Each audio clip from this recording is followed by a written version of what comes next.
This is very interesting question which requires you to do calculations based on the pattern that you need to detect.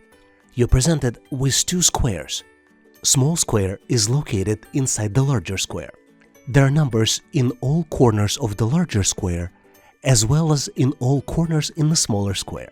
If we start looking at the numbers in the upper left corner and go clockwise, you see the numbers 15, 11, 32, and 23. In the smaller square, the numbers are 22, 13, and 5. And one number is missing. And this is the one that you need to calculate. Your choices are choice A, 1, choice B, 7, choice C, 12, choice D, 17. Give yourself 10 to 15 seconds, maybe 20 seconds. Possibly pause this video to see if you can come up with the answer. Do you see the pattern? Did you calculate the answer? Let's continue to see how we can get to the correct solution together.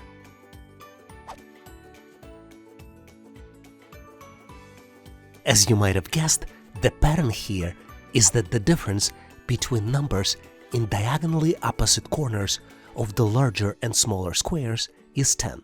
For example, let's look at the upper left corner. The difference between 15 and 5 is 10. If we look at the bottom right corner, the difference between 32 and 22 is 10. And the lower left corner, the difference between 23 and 13 is 10 as well. So to calculate the missing number, we need to calculate the difference between 11 and 10. And the difference is 1. So the correct answer here is choice A, 1. Hopefully you've nailed this question and now know how to answer similar problems on the test. It is guaranteed that you will get a question like this almost on any test. You're presented with different shapes, and you need to identify the missing shape in the sequence. You're presented with 4 different choices. Choices A, B, C, and D. Obviously, you need to look and identify the pattern. Do you see the pattern? Let's continue to see how we can get to the correct solution and solve this challenge together. Let me first explain you the different shapes we see in the picture. Let's start with the inside diamond. You see that inside small diamond changes the colors. We have 2 black inside diamonds, then 2 white inside diamonds, and then inside diamond in the shape 5 is also black. Do you see the pattern? Now, there is also a pattern of outside triangles. You see that outside triangles in the shapes 1 and 2 are black, in the shapes 3 and 4 are white, and in the shape 5 are black. Does it ring a bell? Doesn't give you a pattern? And then the third pattern are the sides of the larger diamond. If you look closely, you see that the sides of the larger diamonds in the first shape are black, then we have 2 white shapes, and then 2 blacks again. Let's recap. Shape 2 is the first shape in the pattern. Shape 3 is the second shape in the pattern. Shape 4 is the third shape in the pattern. And then shape 5 is the 4th and last step in the pattern. If you look closely at the shape 1 in the picture, you see that this represents the last shape in the pattern. So the correct choice here for shape 6 would be to select the first shape in the pattern, which is the matching answer for the choice B. So the correct answer here is choice B. Hopefully you've nailed this question and now know how to answer similar problems on the test.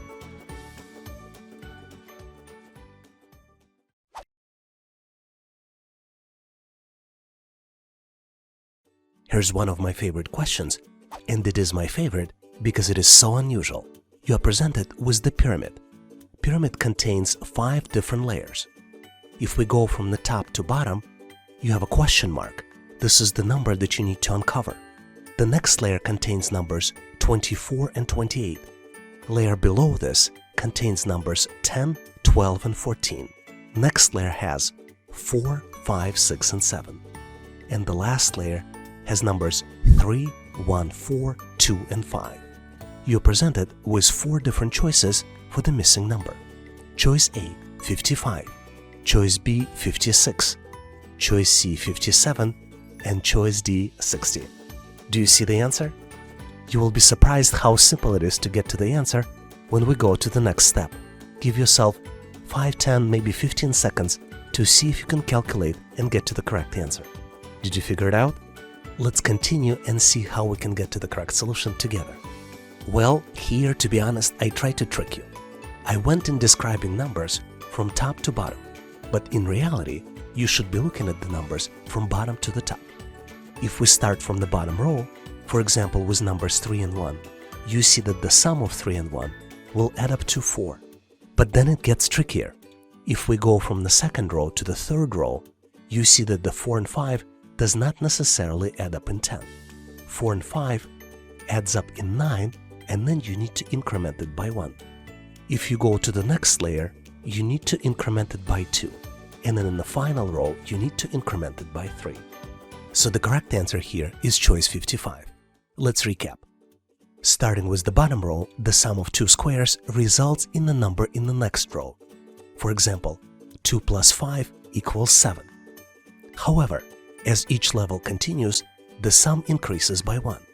For example, 4 plus 5, we need to increment and add 1 to get to 10.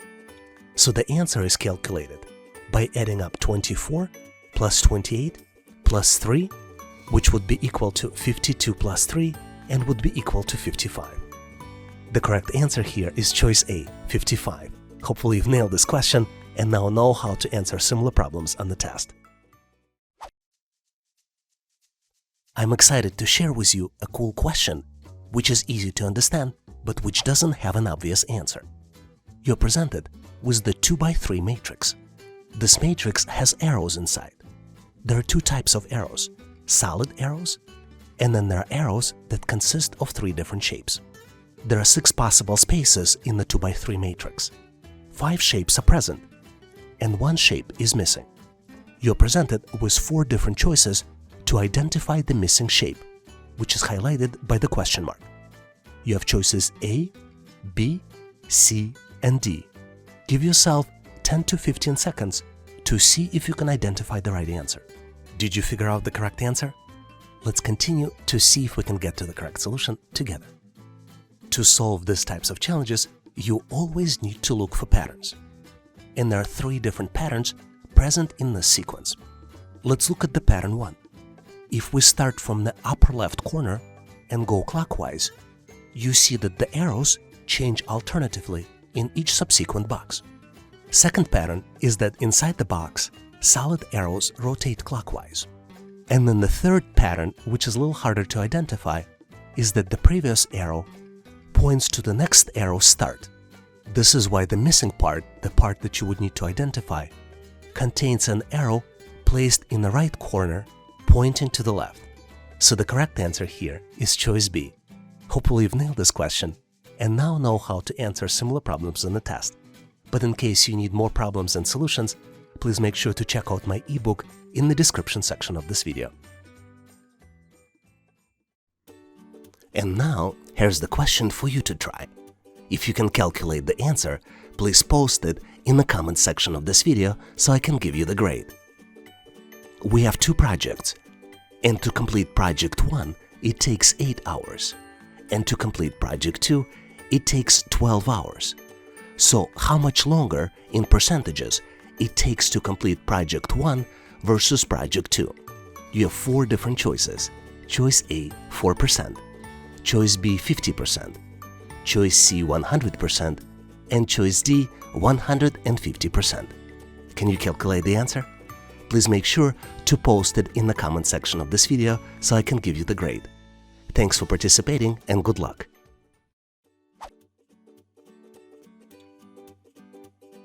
Some of you might disagree, but calculating missing numbers is one of my favorite types of questions. A lot of times, you are presented with the 3x3 matrix, typically a square, which has small squares inside. In our case, we have numbers in the different colors presented in the smaller squares inside the larger square. The numbers are 521, 233, 4 and 4. And then one number is missing, and this is the one that you need to calculate. Once you complete the calculation, you need to select one of the 4 different choices. Choice A, 0, choice B, 1, choice C, 2, and choice D, 3. Take a look closely and see if you can identify the missing number. Give yourself 5 to 10 seconds, maybe 10 to 15 seconds, to see if you can come up with the right solution. Do you see the answer? Let's continue to see how we can solve this challenge and get to the correct solution together. As usual, my advice to you, always look for patterns. In this particular case, we need to look at the patterns inside the rows and then inside the columns. Let's look at the first two rows to see if we can get a pattern. The sum of 5 plus 2 plus 1 equals to 8. The sum of 2 plus 3 also equals to 8. So there might be a pattern. Let's look if there is a pattern for the columns that have full sets of numbers. 5 plus 2 plus 4 equals 11. 2 plus 3 plus 4 equals 9.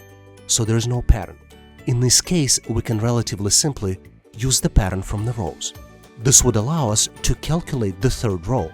If we know that the sum should be 8, we can assume that the 4 plus question mark, which would be representing the missing number, would be equal to 8. So the missing number would be equal to 0. The correct choice here is choice A, 0. Hopefully you've nailed this question on your own and now know how to answer similar problems on the test. Here's one of my favorite questions because it is very frequently used on the test.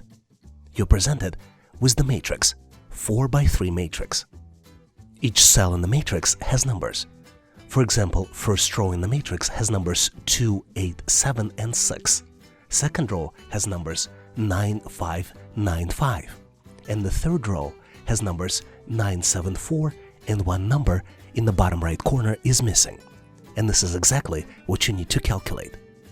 You can choose from one of 4 different choices. Choice A, 5. Choice B, 7. Choice C, 9. And then choice D, 11. Do you think you can come up with the answer? Give yourself 5 to 10 seconds. This is about as much time as you will get on the test. Let's continue to see how we can get to the correct answer together. The key to solve this problem is to determine the pattern. And the pattern either can be in the rows or in columns.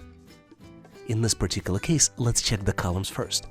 And then what you see is that each column adds up to the value of 20. For example, 2 plus 9 is 20. 8 plus 5 plus 7 is 20. 7 plus 9 plus 4 is 20 as well. We also want to check if there is a pattern with the rows. And there is no pattern, because the first row adds up to 23. 2 plus 8 plus 7 plus 6 equals 23. And the second row adds up to 28. 9 plus 5 plus 9 plus 5 equals 28. So there is no pattern. Based on this information, you can calculate the missing value in the fourth column. 6 plus 5 plus question mark equals 20. So the answer is C, 9. This is the missing value. Hopefully you figured it out and now know how to answer similar problems on the test. I'm extremely excited to share with you the question that tests your pattern recognition skills. You're presented with 3 columns. Each column has 3 numbers. In the first column, we see numbers 2, 7, 5. In the second, middle column, we see numbers 2, 3, and 4. And in the last, rightmost column, column number 3, we see numbers 10, 21, and then one number missing. You need to find the missing value, which is highlighted by question mark. You need to find the missing value, and you have 4 choices to choose from. Choice A, 8. Choice B, 16. Choice C, 27. And choice D, 36. Do you think you can recognize missing value? Give yourself 5 to 10 seconds to see if you can come up with the answer. Did you figure out the solution? Let's continue to see how we can get to the correct solution together. The most important skill to solve these types of problems is pattern recognition skill. To recognize the pattern, you need to look closely into each column. Selective values in columns 1 and 2 by multiplication get to the value in column 3, and this is our pattern. Let's take a closer look for the values that are already present. If we multiply 5 by 2, we get to the value of 10. Second set of values represented by the middle row. 7 multiplied by 3 equals 21. So the missing values here can be calculated by multiplying 2 by 4, and the end result would be equal to 8. So the correct answer to this problem is choice A, 8. I also wanted to share with you one of the typical mistakes people make as part of answering these types of questions. People start looking at the columns themselves. But unfortunately, there's no pattern just by looking in the values in column 1, since pattern just doesn't exist. If you look only at the values in column 1, or only at the values in column 2, or only at the values in column 3, you will not be able to come up with the answer. You have to look across and take a global view across multiple columns to get to the correct solution. Can you do me a favor? If you have a better way of solving this challenge, please share your thought process in the comment section of this video. Here is an interesting question which tests your understanding of percentage differences. You are presented with two projects, Project 1 and Project 2, and you need to calculate the difference between completion time for those two projects. It takes 8 hours to complete Project 1, and it takes 12 hours to complete Project 2.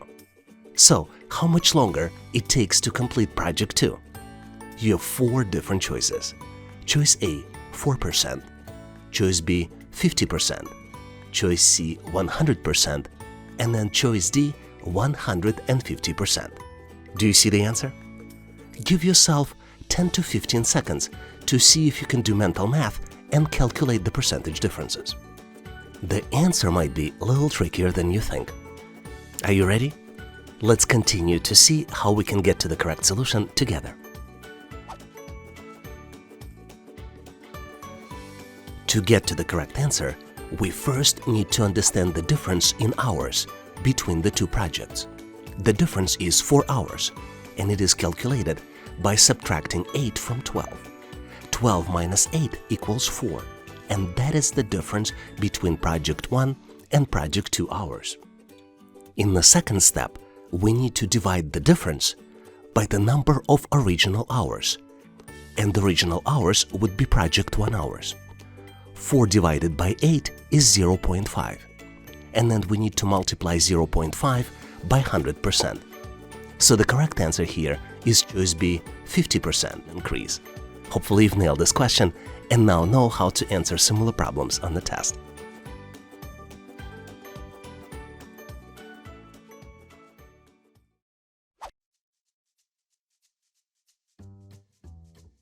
You're going to love this problem because it is so confusing. You're presented with multiple set of calculations. In our case, we have 2 full calculations, and one calculation is missing the final value. The first calculation is 22 multiplied by 22 equals 16. Second calculation is 33 multiplied by 33 equals 36. And then the last calculation is 44 multiplied by 44 equals question mark. And you need to calculate question mark. You have 4 different choices. Choice A, 52. Choice B, 56. Choice C, 60. And choice D, 64. Do you see the answer? It's not obvious, so give yourself 5 to 10 seconds, maybe 10 to 20 seconds, to see if you can come up with the solution. Ready or not, I'm going to reveal the answer, and we're going to get to the correct solution together. Typically, to solve these types of problems, you need to identify the pattern. And in this particular case, the pattern is that the sign and parentheses are hidden in between digits and are not presented on the screen. Let's look at the first 2 examples. 22 multiplied by 22 equals 16. It is not obvious because it doesn't go along with the rules of conventional math. But if you add parentheses and in parentheses add 2 plus 2, multiplied another set in parentheses 2 plus 2, you will be multiplying 4 by 4 and the result would be equal 16. Same thing with 3 by 3. If you add in parentheses 3 plus 3, multiply by another set in parentheses 3 plus 3, you will be multiplying 6 plus 6 and the result will be 36. So the correct answer here is the set in parentheses 4 plus 4 multiplied by another set in parentheses 4 plus 4, which would be multiplication of 8 by 8, and the end result of this would be 64. So the correct answer here is choice D, 64. Hopefully you've nailed this question and now know how to answer similar problems on the test. Thanks for watching. If you liked the content, please give us a like and consider subscribing. Thank you for your endorsement, support and patronage. Please also check out additional resources in the description section of this video. I also encourage you to check resources page on our website, howtoanalyzedata.net. Please leave your feedback, corrections, or suggestions in the comment section of this video. And all the best on your journey. I'll see you in my next video.